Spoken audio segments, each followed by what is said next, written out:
नमस्कार मित्रांनो, मी निघालोय उद्या आपल्या मुंबईमध्ये आपल्या मराठ्यांनी जी मुंबई कापीस केली ना, तिथल्या आपल्या मराठ्या बांधवासाठी जेवण घेऊन. मित्रांनो, तुम्ही जर बघताल तर इथं जोरात तयारी चालू आहे. मी उद्या सकाळी 6 वाजता निघतोय, 11 ते 12 वाजता मी आजच मैदानावरती येतोय मित्रांनो जेवण घेऊन. काही टेन्शन घेऊ नका, तुम्ही तिथं फक्त टिचून राहा.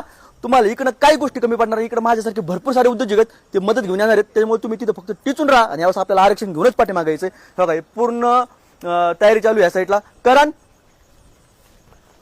दादा झाली तयारी चालू झाली. काय चालू आहे आता बघा.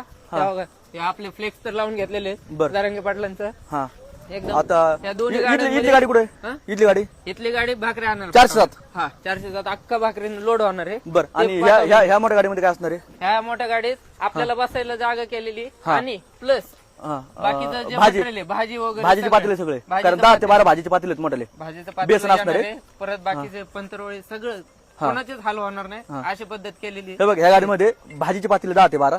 ओके, ठ्याचा केलेला आहे. त्याचे 1-2 पातेले आणि आपल्याला बसायला जागा, बसायला कारण आपण कुठल्या गाड्या घेणार टेम्पो जाणार. ओके, चालतंय. आता इथला 4-7 गेलाय भाकर, 4-7 मध्ये असेल भाकरी आणि वाड्याची भांडी. वाढायची भांडी पण नियोजन केलेले हा. आणि आता- इकडे तुम्ही बघू शकता इथं मी केलेले पाण्याच्या बाटल्यात. या गाडीत 5000 लोड केलेले बाटल्या आणि ह्या गाडीत पूर्ण लोड आहेत का या गाड्या? हा दाखव, तुम्ही लाईट बघू लाव. शकताय. पूर्ण लोड केलेला आहे.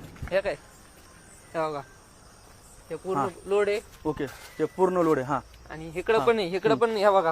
कुठल्याच गोष्टीची कमी करंट कमी पडत नाही मला. नाही हा, पूर्ण लोड आहे. ओके, सकाळी शार्प 6 वाजता इथून निघायचंय.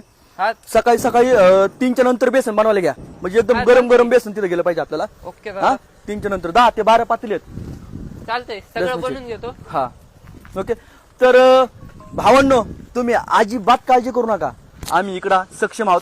तुम्ही फक्त काय सांगितलंय, तिथं टिचून राहा अजून मैदानात. जोपर्यंत आपल्या हातात जे येत नाही, तोपर्यंत आपल्याला आरक्षण भेटत नाही, तोपर्यंत आपण मागून फिरायचं नाही. बाकी काही कमी पडून द्या, आम्ही इकडं माझ्यासारखे भरपूर मराठी उद्योजक आहेत, ते तुमच्यापर्यंत मदत घेऊन येतील. तुम्हाला एकही दिवस उपाशी ठेवणार नाही, हा शब्द आमचा आहे. त्याच्यामुळे तुम्ही फक्त काय करा, तिथं टिचून राहा. जे गेलेत ना, ते तिथं फक्त सरकारच्या नाकावर टिचून आहे, आपलं आरक्षण घेऊन यायचं. जारंगे साहेबांना आपल्याला पाठिंबा द्यायचा आहे.